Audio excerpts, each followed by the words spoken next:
Is it on record? Oh yeah, okay. Oh shit, that's all been recorded.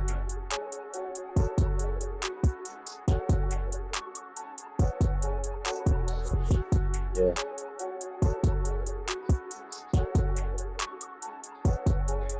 Hello and welcome to episode 4 of Short Back and Sides podcast.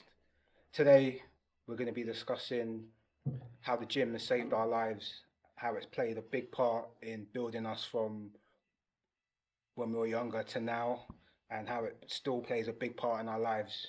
So, got the doc, Millionaire Mike, Trife,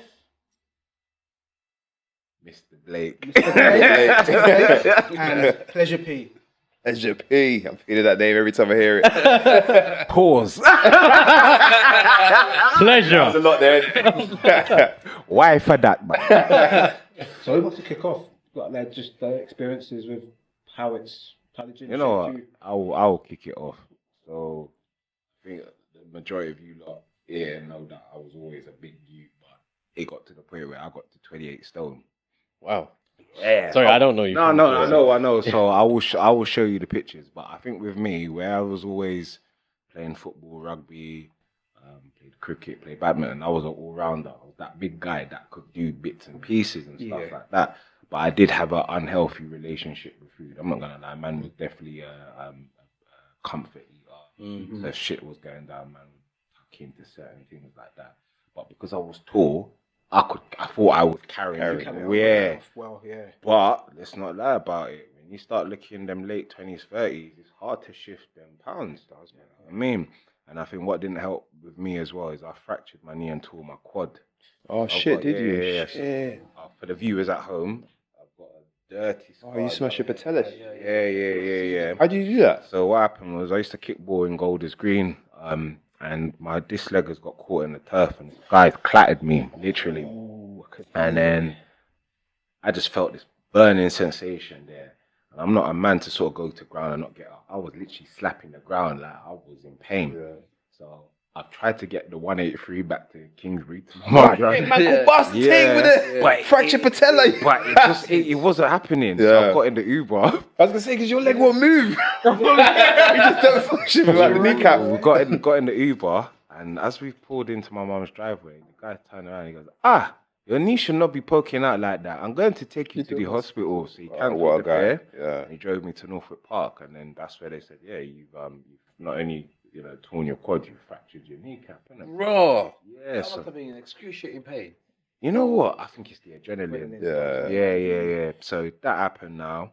And one thing I will say, after I had my operation, I was in Norfolk Park for a couple of days. And when you're just in the hospital bed, I had a lot of time to think about really reflect and everything like that. Sometimes life is so fast, you just don't get those opportunities. So you can imagine my frustration when I fractured the same knee again after they done told me, your knee. Oh shit! Yeah, fractured it twice. So I think after that, I knew my football rugby days were done, and it was kind of like, all right, I need to do something, but it just didn't happen. Life, gets in the way. So for me, I always had no problem going gym. I don't know, as I got older, I started to get a bit conscious of training in front of people. I didn't like people coming to me, you should do it this way, and da-da-da-da-da-da. And then what's happened, I think during COVID, a man just ballooned.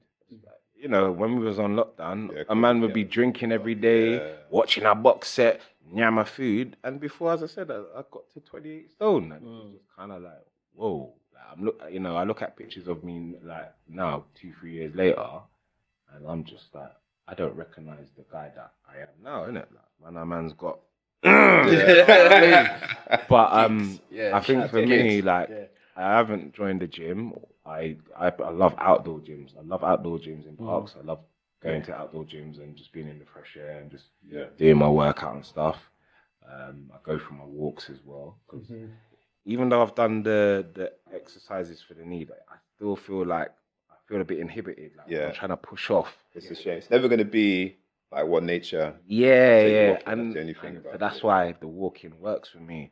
But what I have found training 3-4 times a week, it sets me up well for the week in terms of my head, and it gets me focused as well. I think also as well, where I've lost so much weight, if I'm honest, lads, I feel people give me more respect. Yeah. I think what you find is yeah, like people are very superficial. I've had man that I've known for years that wouldn't even fart on me, but now, because man look trim and boom, you know. So what you up to these days? And da-da-da-da-da. And you're like, hold up a second, I've known you for decades. You never wanted to sort of with talk me like that. you know what I mean? So yeah, and I just think it's just that whole thing of, you know, you get on the machines or I do my home workouts and it's just like, you know, you're pumping that iron and as I said in it, you're just getting set for the week. And, you know, even the change in diet, like I have a lot of protein now in my diet as well. And it's just like, don't get me wrong, I still have sweet tooth. I love my chocolate with Oreos and them from there, but everything with moderation. Yeah. Everything in moderation. But I am very much like, if I don't train 3-4 times a week, there's a problem. Yeah. And I see it in terms of the turnaround in how I do things or the results. Yeah. Because I kind of feel like where I've banged out, done my workout, gone for walks, I'm more focused. Yeah. Because one thing I found as a bigger guy, when I was a lot bigger, procrastinated a lot. Whereas now, I want to get things done now. Yeah. So it's kind of interesting because I've known you, man, for time. Yeah. I've known him to be super skinny and I've known you to be big. But yeah. So I'm trying to get your perspective. Like, how did you go from being like a super skinny you to now a solid you? I think it's just over time, man. So Were you conscious of being skinny though? I was twigged. You know me, I used to make fun of people, so like we used to always have jokes like blah blah blah, cuss each other and stuff like that. But I never used to get really personal with people. But people always used to go for for that. the skinny one, yeah. Go, you're gonna get lost down the drain. Yeah. Skeletal. Everyone used to make fun of me, even my parents and stuff like that. You know, like African. Yeah. They're just brutally honest. Brutally like, honest. You Yeah. look anorexic, blah blah blah. I used to Wow. get all of it. Ooh, When children that's a lot. need used to be on TV, No. people used to Children need. Oh my go days. deep The with question me. called like the belly and the tip. Yeah. People used to go deep with no. me. I used to be Vincent Mans, and the man's just go straight for that. It's like, yeah, children needs on. Donations. I spent a couple pounds for you, bro. It was deep. It was deep, man. Like I was so like conscious about my body. Like, say I was on holiday. £5 a month, you know. That's what I'm. Man logged into the subscription. Then you get the one off. Feel the Let them know it's Christmas. Bro, it was deep, man. a Like, lot. people were cold, man. And then like, let's go on holiday. I didn't want to see my legs, and so I would wear tracksuit bottoms, and like I won't show my 40 arms degree all heat, night yeah. because I had a bird chest, bro. So come like Kofi. If you're a wrestling fan, look at Kofi Kingston's chest. That's what he had. and I think like what really made me change was like I remember I went out one time now. Must have been on the double date with one of my brethren. I'm not naming no names now. And then so we're eating in Nando's now, Park Royal, and then some guy come in. Look at him now. He wasn't even that wedge. He wasn't even that wham or nothing. But he just looked nice. And then the girl I was with must have been looking at him. Oh. He's like, oh, look, your girl's See, She's got in every him. She wants a real man, not a man with a bird chest and stuff like that. So That's a That's violation, what man. triggered you, yeah? kind of triggered me. But there's loads of other things like Yeah.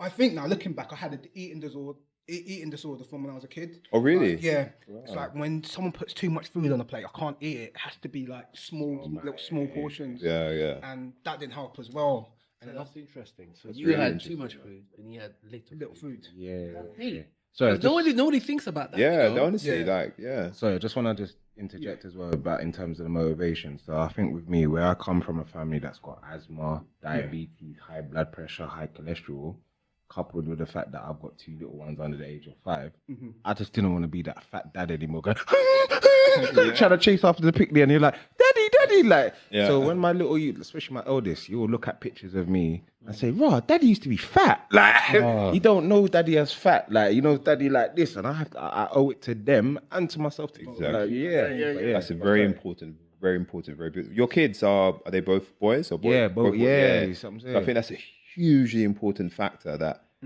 I think sometimes comes into play that we don't realize is when we're dealing with, especially boys, it's important that you kind of have to lead by example. There has to be that, you know, look at this. And I don't think like when they're young, you need to get them in the gym, but they need to see that. And there's almost a natural progression for them then to get into that. Because obviously, as we know, there's lots of benefits to being healthier, you know, you don't need to go through them. So yeah, I think that's beautiful. It's really important.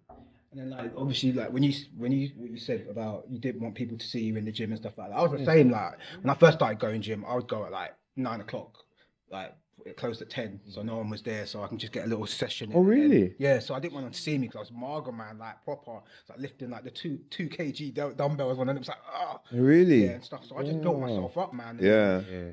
I've That's got a very- amazing, man. I didn't realize got a that. very addictive personality, and so I kind of got addicted to it, and it just went to like started pushing from 2 to 4 to 6 to 8, and just like it's always been me against me. I've never looked at like I want to be like Wayne, I want to be like so and so. I want to be better than I was yesterday. That's always the mentality I've had in the gym. It's helped me get from obviously lifting whatever to lifting quite heavyweight for what I actually weigh. Yeah, true.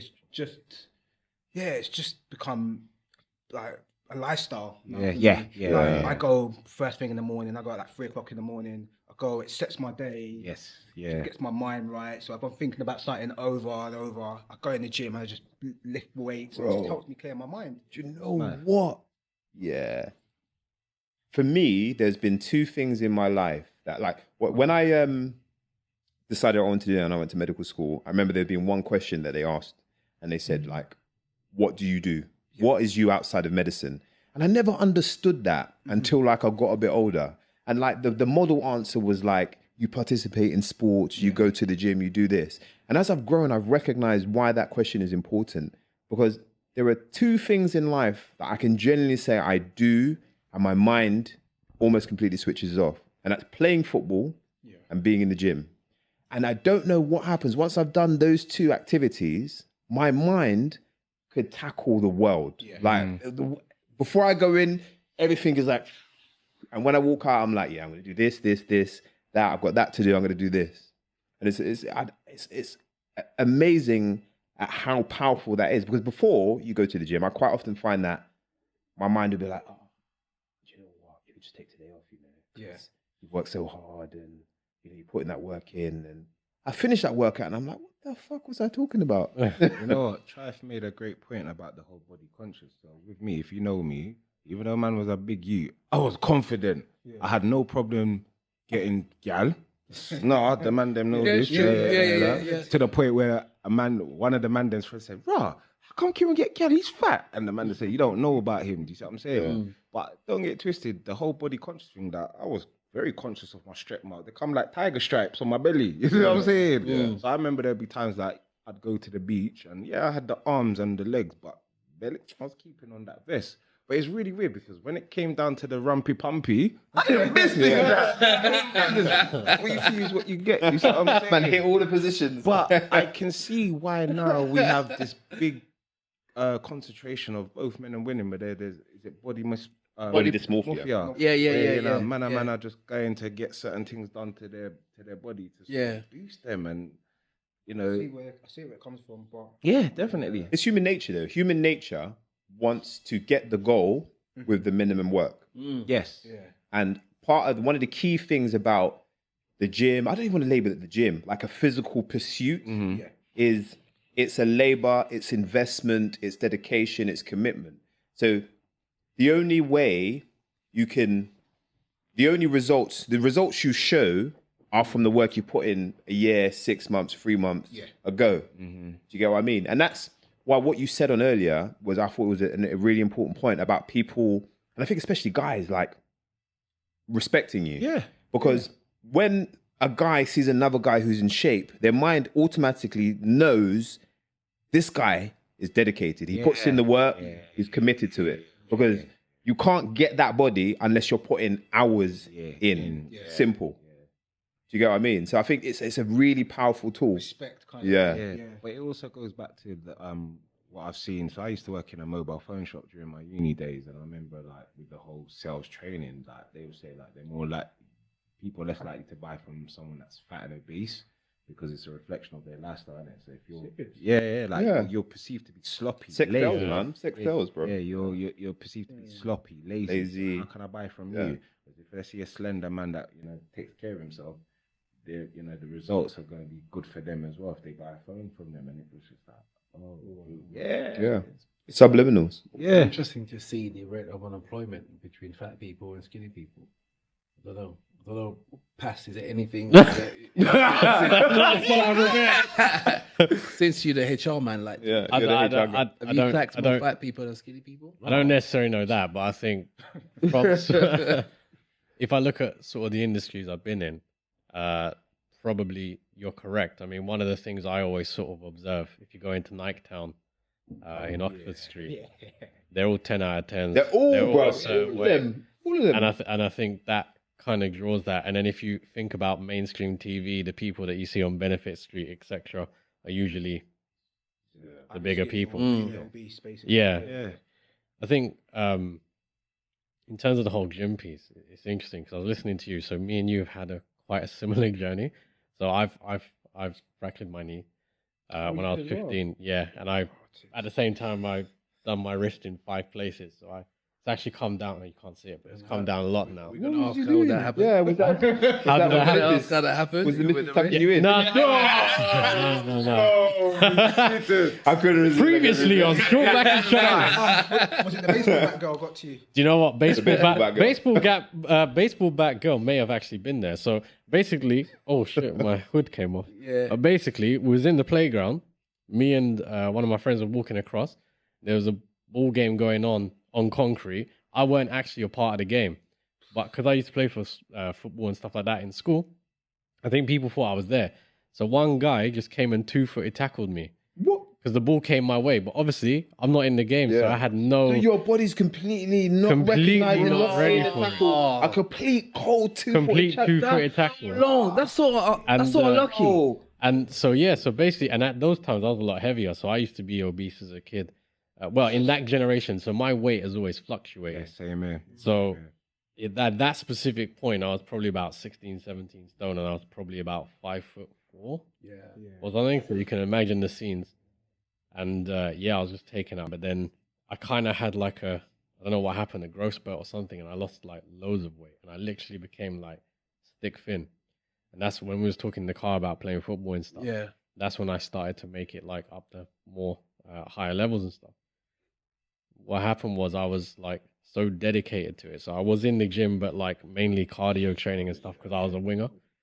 I used to play wing and forward. So I was just like, a lot of running. So I just used to want to run. And I tried to play as many games as I could. So that would have been probably when I was about 18 towards sort of 20. And then my knee, at the end of every season, it just broke down. It got to a point where my body just couldn't take it anymore. And I stopped at that point. I just made a decision because I was literally told if we go for like a session, you'll be in a wheelchair.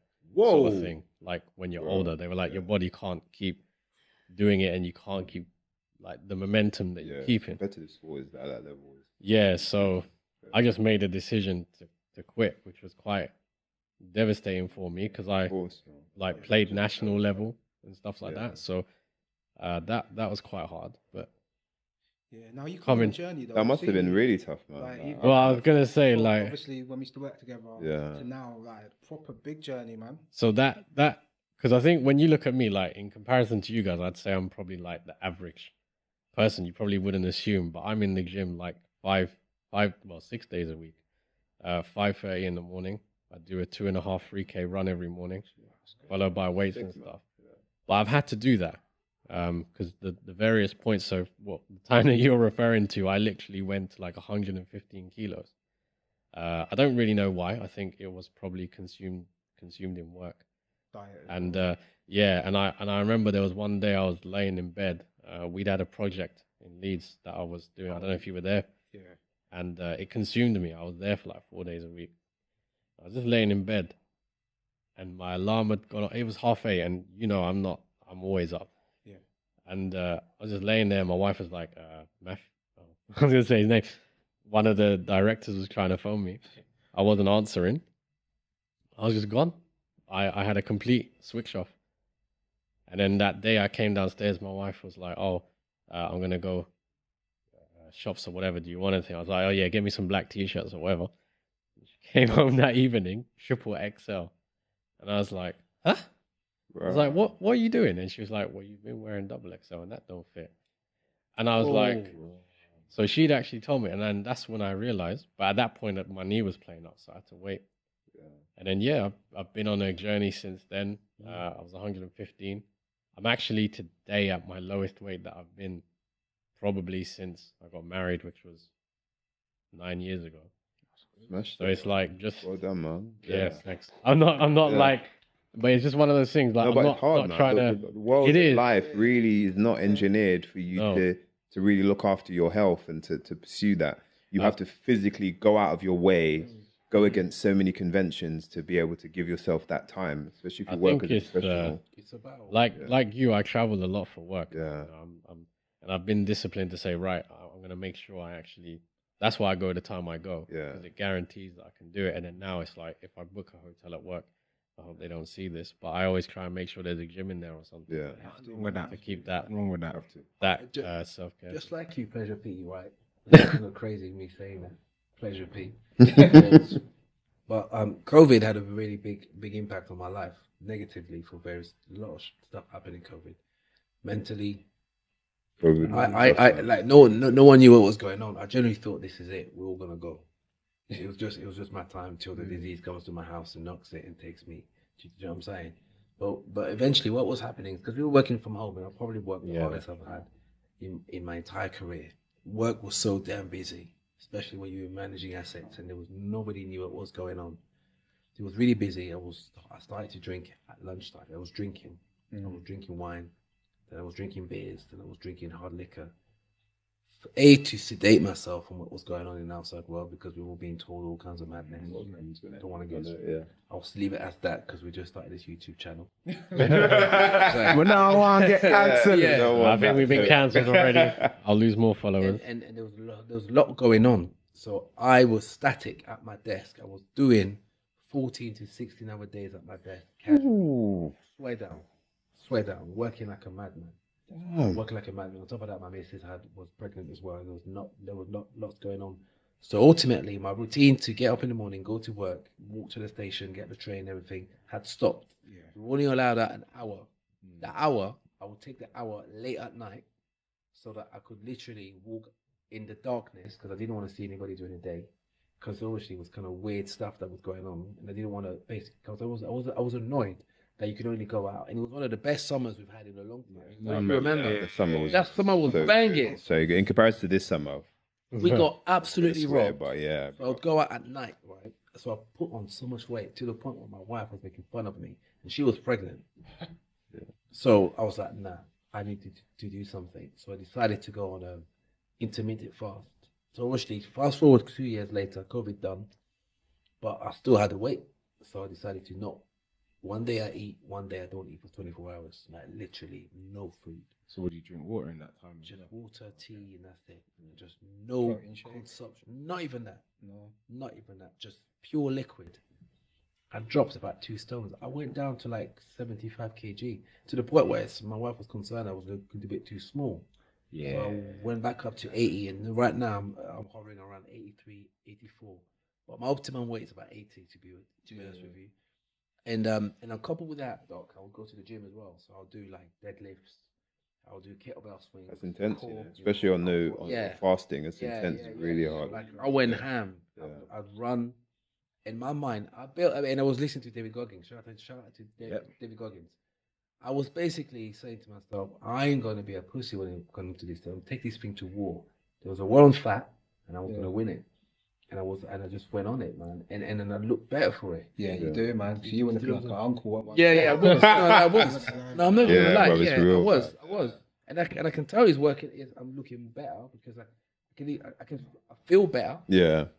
Like, and I can just tell.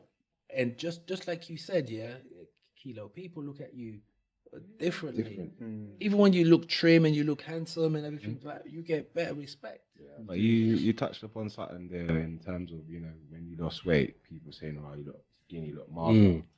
And that's something that has definitely, I can resonate with coming from a Jamaican background. Yeah, man, if I fat him up, give him some cornmeal porridge and fat him up and everything. Because there was points where, like, I got a bit smaller than this. People like, nah, man, you've lost too much weight now. Put it back on. And I was just like, what's the thing? They think you're on drugs or something. Yeah. He's on that stuff, man. Yeah. And it's just kind of like, let me do what I'm doing. It's working for me. Just be happy that I'm on a journey. I'm getting where I want to finally be. Do you know what I mean? I think one of the things that's hard for people though, when they see you go on that journey, especially like the dedication you have to put in. So when you were saying about, and I think you said as well about it being a lifestyle choice, etc. Yeah. Like there'll be often times where Rima will be like, "Why are you going?" Like, you've had a long day the day before, or you've got all of this, and it's like, well, Yeah. I'm doing this for my betterment. Yeah. This isn't even about you. Yeah. And to your point though, about doing it with the kids and stuff, I used to small garden, but I still couldn't chase them. Do you know what I mean? I'd be like out of breath, just going up and down the stairs and things like that. So it's like, actually, like I've kind of just made a point to say, this is my bit that I'm doing for me. Yeah. Because if my engine stops, I stop. Exactly. So you have to. What happens to the legacy? And I think people struggle with that because when you're like, I think we've established around the table we're professionals, etc. But yet we're still, like you said, finding that time to do it. And I think people struggle with that to think, well, when people at work, they're like, oh, did you go in the gym at like 5 o'clock in the morning this morning? Well, yeah, I did. Yeah. Because that's what I have to do to keep myself going. Otherwise, you're not getting the best version of me anyway. You find though that your discipline permeates in other parts of your life. Yeah. 100%. Yeah. 100%. Yeah, like I mean, relationship. Yeah. One of the things as well that I've come out of it, right? So I was meant to meet someone, and they said to me, and this is the first time it happened. It happened the other week, and they said, "Oh, if you're at the gym, I'll meet you after the gym." And I was thinking, "Rah, people actually know this is my identity. This is me. Yeah. This is what I'm doing," and that's the first time I was like, "Yeah, I am," because I don't look like you guys. Like, let's be honest, right? I'm the smaller of the guys, although we weigh the same, so that's good. Yours is muscle, mine is still like that. Yeah. But you said something, like I was a 3XL man. So now to see that this is an XL, I'm just like, it's still a big, but it's a head fuck as well because it's just kind of like 100. I've still kept a couple of my big pieces just to kind of remind me, look, boy. If you slip up, this is what This is where you're going back to. Yeah, I weigh myself every Monday. Yeah, accountability. Yeah, my brother does that. A flip of Big. what you said, just yeah. smashed it with that word. Accountability. Yeah, accountability is so important because I think naturally we can slip into a place where, and I think COVID was really good for that, for everybody to slip into a place where you become obscure and then you kind of develop unhealthy habits because you're not walking to work, you're not getting out, so you're just eating and working, eating and working, eating and working. And one of the most scientifically proven means of success is having accountability. People who tend to lose weight and keep weight off have some form of accountability, whether they have a personal trainer who they know they have to turn up to, because most people can train themselves, but they just don't have the strength, the guile, the motivation to get there. But if you know somebody's there telling you, or you're paying money to, More likely to do it. you're going to go. Yeah. So there's a loss. I was reading a book. I can't remember what the book was. It was a really, really good book. And it really touched on a key point. It said, a lot in our life is defined by not really if we can, it's how much we want it. Yeah. Exactly. And if you want to change your life, you're going to have to find a way and you'll make it happen. 100%. And he proposed this concept. He said, if you really want to lose weight and you struggle for motivation, make it so that the path of least resistance is you going to the gym. So he said, I'll do it this way. Get a friend, give him £200, and every morning you have to send him a message to say you're up and show him a picture to show that you're in the gym. If that picture doesn't touch his phone at that time, that £200 is his. And you have to give him another lot. Yeah. So now when that alarm clock goes off in the morning, you're thinking, shit, Bomber Clark, I can't lose that £200. Yeah. I'm going. You've got accountability. Just want to touch, because you were going to make a point that I want to bring you back in. Okay, yeah. Remember So, it? so when you was talking about you kept the double XL shirts. No, man, triple X, I'm a keep. Triple XL, sorry, yeah. One of the things I did do, because when I was playing football, I was a small to medium. So I've actually kept like some of that kit. Well, I've kept that kit anyway because of what it is. It's memories. Yeah, of course. But I have different tops that I use as my reference points to say, okay, I've got to this point. And I try them every month. And I'm like, oh, okay, this one's a little bit. And that's kind of like my thing that I keep going to, that motivation. Like, obviously, I'm not going to be the way that I was when I played football. That was however many years ago. But even if I can get halfway to that, I know I'm healthy. And then the other side of it is, I think we sort of touched on it briefly. My mental health is significantly better. Like, if I don't go to the gym, I'm rowdy for the day. Yeah. Like Sunday, I'm pretty sure Rima always goes to me. She's like, "Oh, you're on it today." Yeah. Or you know, what are you gonna find a task with? Because I haven't had that either stimulation in terms of like, okay, I've blown out my frustration or whatever for the previous day, and I feel different when I don't go. Like, to your point, when you said like sometimes you don't want to go or whatever, sometimes I say to myself, you know what? Even if I just do a light day, it's something. It's something. And it's mad. I tell you what, I have seen training in outdoor gyms. I've seen a real disparity in terms of how outdoor gyms are kept. And I'll give you an example. Yeah. So I got a spa of mine who lives in Rickmansworth. I'm not too far from Moore Park. So if anyone don't know, Moore Park is basically got a metropolitan line station in a private estate. Like it's one of them ones. When you drive through there, it's like ANPR recognition, all of them something there. If you go a bit further up, the outdoor gym there is pristine. I can imagine. Same if you go to Castleberry Park in Watford, the outdoor gym is pristine. I've seen that one as well. Yeah. Listen, I went to one in an estate in. We know. I went to the one in an estate in North Acton, and it was just rock up and run down. Conversely, if you go to West Acton, where there's very affluent bit of West Acton, the outdoor gym there is proper. Come like the Moore Park one, come like the Watford one, and it's just mad how, you know, it's that whole thing of, you know, if you want a McDonald's, the McDonald's is going to be cheap, but if you want the proper good food, that's good food, it's expensive. So you can see why there's that divide in terms of, well, you know, you might have the intentions of trying to eat good and healthy, but if you can't afford it, you're going to go Sam's. Yeah. Two meal for like $1.99. Anyway. Exactly. And why do you think that there's more chicken shops in our ends than there are of any gym places or places where people can get fit? I think because it ties into our genetic nature. I think we were born and bred in an era where we never knew where our next meal was coming from. Yes. So our brain was wired to want all of the high calorie, high tasting things. So we wanted all the fats, all the carbs, all the sugars.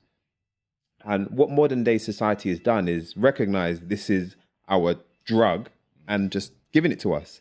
And now when you're in a place where before you had to forage, you never knew where your last meal was going. So you needed that wiring in your brain. In our day and age now, we can just walk down the road to Tesco's. Other supermarkets are available. And, and, you know, you can get yourself a chocolate. You can get yourself all of the things you want. And because of that very nature that's wired into our DNA, it takes more of a physical action in your mind to say, no, I'm not going to have the high calorie, better tasting in survival food, to then go and say, actually, I'm going to have the more nutritious, muscle building, you know, foods. It's wired into us, basically. So we're going against that hunter-gatherer wiring. But you know what as well, though? So just want to jump in on that. I think it's also a ploy to sort of keep certain communities down. Why is it you might go to certain hoods, there's definitely going to be chicken shop, liquor stores, bookies, but you might go to somewhere, but you go to an affluent area like Richmond or Weybridge, you ain't seeing them sort of things in those things because those communities don't stand for it. And I'm not saying that those communities that have those things necessarily stand for it, but I do think it's all designed on purpose to keep that in balance, keep people impoverished. It's a tough one because I think, sorry to cut you, I think it's a tough one because I think by very nature, when you look at, like if you compare two areas, so you look at an affluent area and a non-affluent area, the affluent area, by default, you would expect that most people in that area would have, unless it's like old money, would have had to have had some form of discipline in order to get to that position where they can afford the more expensive houses, the more expensive cars. So you have to forego instant gratification. So you kind of learn that actually, I've got to play the long game with going to school, college, university. I've got to play the long game with, you know, I can't just see a chocolate bar and eat it. I can't just go and get a chicken because I fancy it. So you could also argue that even if those areas popped up in Richmond, would anybody actually go to it as much as they would go to in a deprived area? Because I think those circuits are there, if that makes sense. I think it then attracts a certain clientele, which those communities will be like, no, we ain't gonna have that here because we like how it's homogenous and how it is, to be quite honest. What I want to touch on though is the activity of physical activity over COVID. Yeah, for instance, we saw apps like Peloton come alive. We couldn't go to gyms. Yeah, so you download apps, remote apps. We can do things in your own yard. What do you think of like those apps? You prefer going to a gym? Prefer going to a gym, man. Like even over COVID, I was on Facebook Marketplace buying gym equipment. I bought so many weights from that. So I actually had a positive on my gym journey. COVID actually developed more. And why do you like prefer to go to a gym? Do you like the people around you, or just like I just like the establishment. Like I would love to have if I had like my massive house, I'd like to have my own big gym, but I'd have to have everything in there because I'm very particular. Like I'm going to do this, and if I don't do everything I need to do on a muscle group, then I don't feel like I'm really trained. So I'm a bit OTT with the gym with certain things, but it's just the way I'm kind of being. I agree with you, Terry. My ideal life goal in the end would be to have a gym at home. But I know that still wouldn't cancel my gym membership personally, because there is a lot of just like you said, Terry, there's a lot of different ways to hit muscles, a lot of different machines, and I feel a lot better when I know that I've exhausted the various different angles and different things for certain muscle groups. And I also find again there's a level of accountability. So one thing that I found interesting recently, I've started going to a gym that people would class more as a musclehead gym. When I was younger, I went to a musclehead gym in East London, and it immediately took me like right back. And I've got a change in membership that's 24 hours because I work long hours and I just need to not be able to give myself an excuse. If I need to train at 1 a.m. or 5 a.m., I can't say there's no gym open. It's there. But what I've really noticed about training in this musclehead gym is there is a lot more community. I feel like if I'm not turning up, someone will say to me when I'm next in, where you been? Whereas if I go to the 24-hour gym, I'm a ghost. No one knows. You're just another number. You're just another number. But I really feel the community bond in this musclehead gym. And I feel like when I go, people celebrate you. When you don't go, they ask you important questions. Like, where you been? I haven't seen you for a while. And that gives you another level of accountability. So I found that my motivation since having this gym in my roster has doubled again. That makes sense. Yeah, no, I totally get that. So I guess my question to everyone here is, are there any excuses if someone says, I don't train? Like, are we in a society now where we're kind of giving people the little blighs and the little squeezes if they're not doing the physical workouts per se? I think that's interesting, right? The reason I say that is I don't think I don't remember my parents ever going to the gym, right? I think this is very much our generation, something that we've created. And I think one of the reasons why I've seen myself probably dip out of the gym or something like that is because the sort of interactions or interconnections that I like to kind of get involved in and stuff have never really sort of been something that's been impacted by the gym. Like whether I've been at my highest points of weight, like what you were saying. Yeah. I was able to still do it. My job has never really sort of been affected. I think people have looked at me a certain way. I've had certain nicknames at certain times.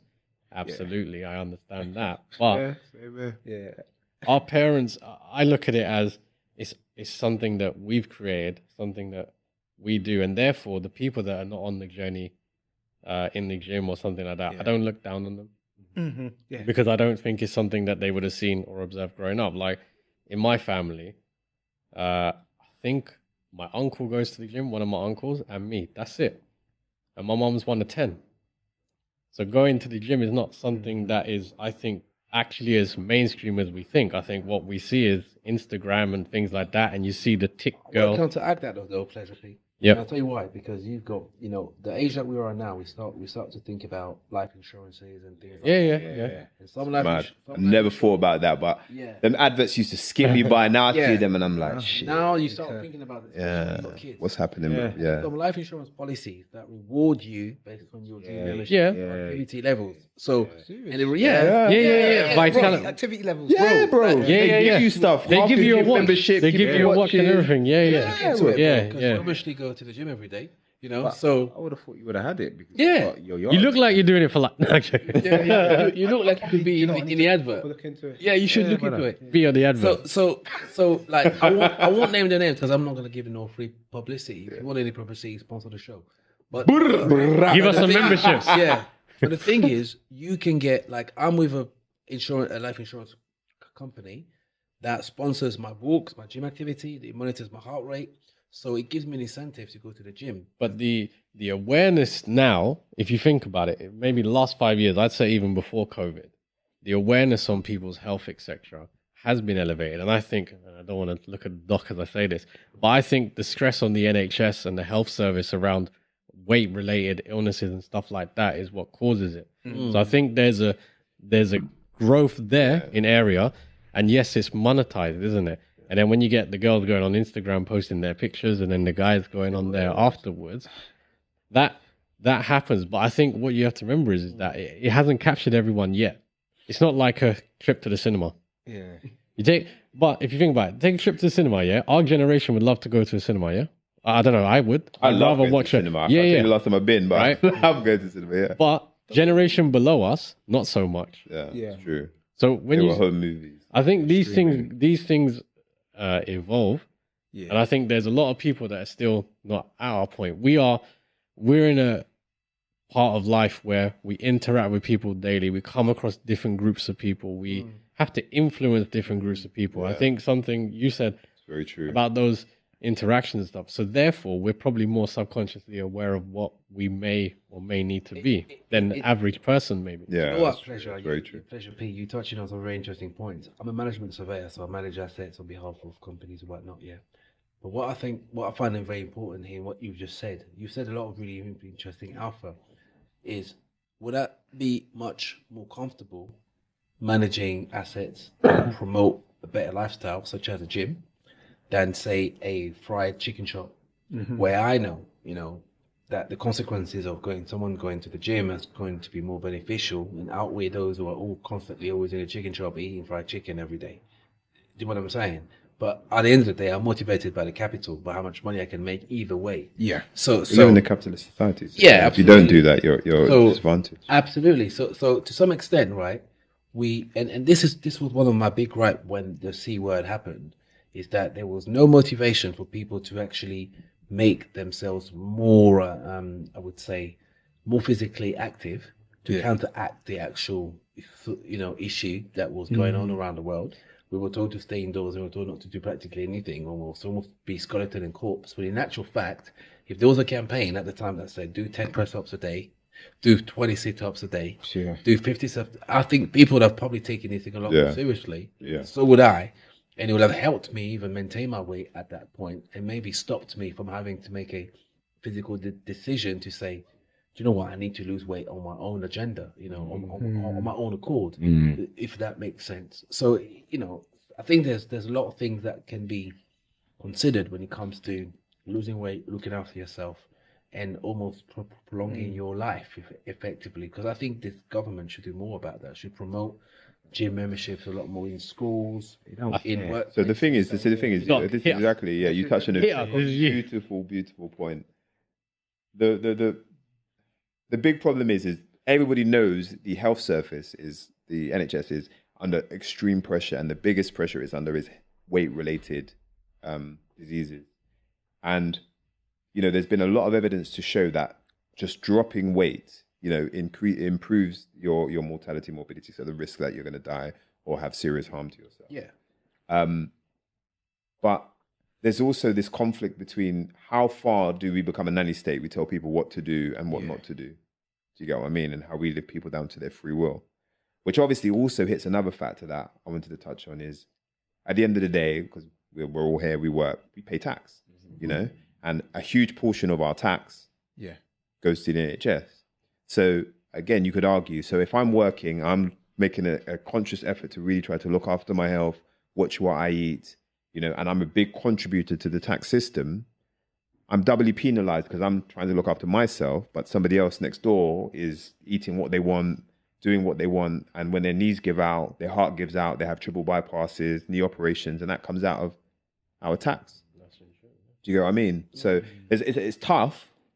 The public health is a whole big industry within the NHS where they're trying to, you know, advise people and, you know, use preventative medicine, but governments and NHS don't mix. Well, we have to incentivize it in a different way. You have to. Yeah. So you know, I think people that can demonstrate a responsible lifestyle to some extent should be rewarded. Yeah, 100%. So you should be able to, you know, could you Give a man a tax break. give him a tax break? Yeah. Give him vouchers when you go shopping for food and stuff like that. You know what I mean? So I don't know, man. I'm on the fence for that because I think it sets a dangerous precedent. Because because what if you're a person who's got multiple different conditions and you know you can't get to the gym and it feels like I'm being penalised for being in ill health and it's not my fault.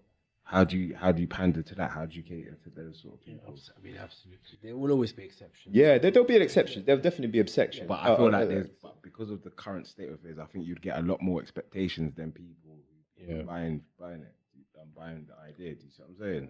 I think it's our country here is built, and don't get me wrong, I love it. It's not something that I look unfavorable at, but this country in particular is a very supportive country to people who don't have anything or don't have any resources. You know, we'll give people benefits. We will support people, and you know, like you could go in other countries. If you have a child, you don't have any employment or any money, you live on the street with your child. Yeah. In this country, that won't happen. You know, our tax money goes to doing that. So I feel like that also embeds in a mindset within people that somebody else has got me. Yeah, exactly. Do you get what I mean? Yeah. And that, how do we get to the level where we're doing what we should be doing, which is right, and to the point where we're going, actually, no, people are just saying, yeah, somebody else has got me, so I don't need to care about my health. I don't need to. You know, leading on to that now, obviously because of my job, I have to. I shouldn't really say this, right? Think about before you speak. Pause. Yeah. But like, you know, I've been in human resources for a long time, and we deal with sickness absences, and long-term sicknesses are significantly higher than when I first got into the job. You know, back in the day, I'd probably see 2 a year. Now I see about 7 a month. Why is that now? Weight related? No. But one of the things I think, which kind of leads on to this, is that, to your point, we do here live in a society that is supportive, and therefore, if you have a condition, it can be elevated quite easily, I believe. Yeah. Just go to the doctor. Yeah. You know, all you have to do is go to the doctor and say you got a problem, and they'll just write 2 words, and your employer has to work out what's around it. What's around, right? But then, one of the things that surprised me, so during COVID, obviously those people who were vulnerable, I think they labeled it. Yeah. Vulnerable people had to isolate for longer and blah, blah, blah. I'd be in the workplace, so I started a new job during COVID, so I didn't know everyone. But I would say a good 15 to 20% of that workforce, I was getting letters for saying they're vulnerable. I was thinking, how can that be?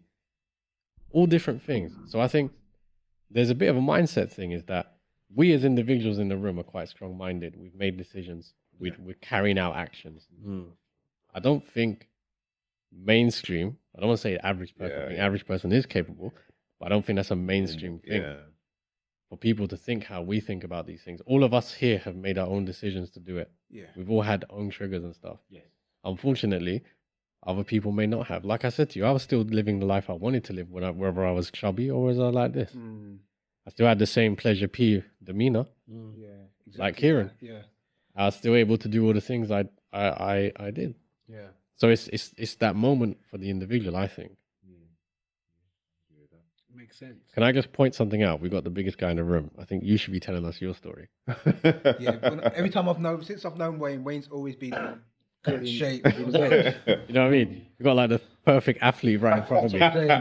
Were you ever skinny though? No, do you know what it was? Is when I was in school. So how can I start? So basically, when I was in school, I didn't really know what I wanted to do. and I didn't really get lots of support or push into sports or anything. So it took me a while to figure out. I really then realized I enjoyed football, and then I started playing it like breakfast, lunch. You know, you go to school, like get there early, play at lunchtime. But like, I must have been a mess because the same school uniform got worn. I sweated it out, dried in, sweated it out, dried in. And so I finished school and I was skinny. Yeah, so I was like, cool. And then I just assumed that was me. And then when you leave school, life hits you. You know, you have to start working, figuring out what you want to do. And I still had the same appetite. So when I finished school, I went from being slim to like, you know, basically obese. And like, I looked in the mirror and I was like, I think we all want to see those pictures. and literally it was that moment that I was like, no, I need to just change. And I just fell in love with the gym, if I'm being honest with you. I remember when I used to train, from that moment I went to a gym and it was like a musclehead gym basically. So musclehead gyms were like not pretty. They were like, none of the weights were labeled. You know, there was bits missing from the equipment. When you went to the gym, like today now, going to the gym is almost a bit of a fashion show in some gyms. Yeah. Like when we went to the gym, you actively went in your worst clothes. They would have holes in it, you know. Like as I was saying, yeah, it was awful. Like you'd literally say, where's the scrap I've got? That's got holes. You have boxes with holes in. You'd wear it to the gym. Yeah. And we'd go there. It'd be like a random house, but you'd be blowing. I remember going winter training and you'd like talk and you'd be getting the steam out of your mouth. No heating. It's just clanging of the weights. And I'll be honest with you, I did it to change. And then once I started to see the results, I noticed how it set my mindset. I got clarity. It just helped me springboard off in so many aspects of my life. Like that's when I managed to realize that actually, do you know what? I want to do something. I want to be a doctor. You know, it just gave me clarity in so many levels. And I realized, you know what? This is like almost as a man, I felt like this is the foundation of what you need to set you to help you. And I found that I was just so much more clinical in my decisions. I was so much more focused. And it bleeds into you because to get to a position, you have to be dedicated. You have to be committed. You have to do it when you don't want to. Yeah. And when you kind of adopt those morals, you learn that that's the same thing for life. Like you have to forego instant gratification. Like, you know, going to school, uni, college, university, it's a long thing. And you have to say, oh, I'm going to get something in the end. I'm going to get something in the end. So I felt like that kind of just gave me that motivation in all aspects. And it becomes a self-fulfilling cycle. You just spin. And you can check yourself, you know. And results, you don't see results straight away. No. You can see results after not even 6 months, certain times a year, 2 years. Kind of thing. And that's what's beautiful about it is when you look at somebody or you see something, you know, especially when you're in that environment that, that's not something you can get like that. You know, you have to put the work in. And when you're a professional, other professionals recognize that that's even harder. Because you got to fit that around work. Like, there's times I'm doing 12-hour shifts. I don't try to make excuses. Either I get there before my shift or I get back at 10 or whatever it is after my drive home and I get myself to the gym. I don't want to. I'm not going to pretend that every day I go to the gym, I'm like, amazing, this is great. Sometimes I don't want to do it. But I get there, finish, and I'm like, yeah, I did the thing. All right. So what's one thing going to the gym has given you each? Start with you, Pleasure P. I think just peace, because I can't play football. I probably could try. Yeah. Can't play football, so just peace. It's my place of release. Sets me up for the day. I think for me, motivation to do better and not just do better for me, but for my kids as well. Yeah. I'm not gonna lie. I think there was a point I was going to the gym a lot. I got offered steroids, bro. You know, it's true. Yeah. When they see that you on a regular basis, sometimes you can garner negative attention. Yeah. But for me particularly, when you're working, when you got misses, you got children, it's that peace, man. It's just being able to kind of park everything away, be yourself. And also, I do genuinely believe that one thing that modern life has taken away from us, men particularly, is that physical challenge. Yeah. And what makes me feel like a brother is when I'm lifting these big weights and I can hear the click and it's steel clank. Yeah. And I'm like, yo, like this is real man business going on over here. Do you know what I mean? So he's getting that masculinity back because it's been taken away from us. Like I'm not out here swinging swords like Conan no more. You know, I'm just going, you know, the most aggressive thing I do is jump on a train instead of someone else. Do you know what I'm saying? So for me, the gym, only for more physical Spartan exercises, getting back to my manhood, you know, getting back to my man self. That's what I love about it. you know. Yeah. The thought? Do you know, that's exactly basically what I was going to say. I think the thing that I love about it is it's my reconnection with masculinity and feeling really like a man. I noticed that, like, there's that process of pushing myself to lift, you know, I'm in there and I'm like, even if I'm putting on 1.25 kilograms, I'm like, this bitch, you better get up, because I didn't do that last week. And that battle, I leave, I notice I stand different, I talk different, I feel better. Walk different. I feel better as a man in myself. So for me, it's intricately linked to masculinity, and I think it's that thing that just connects us with our, you know, ourselves as hunter gatherers. They've been, oh man, like nothing like a grunt and hearing those plates go bang. One of the things actually you just made me think in my head. Also, is that it's a personal goal that you can achieve that is just between you and you. You know what I mean? Like when I first started running 2.5K in the type 15 minutes, I was like, yes, I did it. Sick. It's not work related, it's not home related, it's me. Just me versus myself. You get quite competitive though. When you got, like, let's say, I remember when Terry started, because Terry's been working out for years now, best part of 10 years. The arms don't say so. Over 10 years. And there's a point where I knew I was stronger, but then he showed me up. I was like, how's my man lifting 3 plates? He didn't even weigh 3 plates. You know what I'm saying? So eventually you realize that I need to step up my game. Competitiveness. You know what I'm saying? That competitiveness is nice. Because, which is beautiful thing. Because again, it's all masculinity. Helps us push, You don't want to be the weakest brother in the room. You want to be able to hold your own. Sort of thing. So when you squatting, when you benching, you want to say, yo, what do you bench? I remember apart from calves, boy. in the gym back in the day, some of the gym talk was like, how much do you bench? That's like the unwritten, how manly are you? What's your bench? What's your squat? Standard. Don't point at me, bro. 100%, man. But I think for me, it's a combination of everything you lot said. It's just that setting goals and just like, as you said, 1.25 one week, then 2.5, and then 5, and then 10, and then 20. You see, you just surpassed your goals, and it's just that peace in the morning, man. Just like, okay, I'm not gonna have a shit day today. Let me just smash this out, and then I feel better for it. And I always have. I've never ever gone to the gym and said I've regretted it. Ever. Maybe when my life could have been upside down. Never have I ever regretted going, pausing, stopping, and going. Like it's a beautiful thing, and I can only wish that everybody finds that time to adopt it. 100%. We're going to close off now, but just a reminder to subscribe to us on Insta, Twitter, YouTube. Short Back Inside Podcast. Thanks, guys. We out. Keep lifting. Always lift.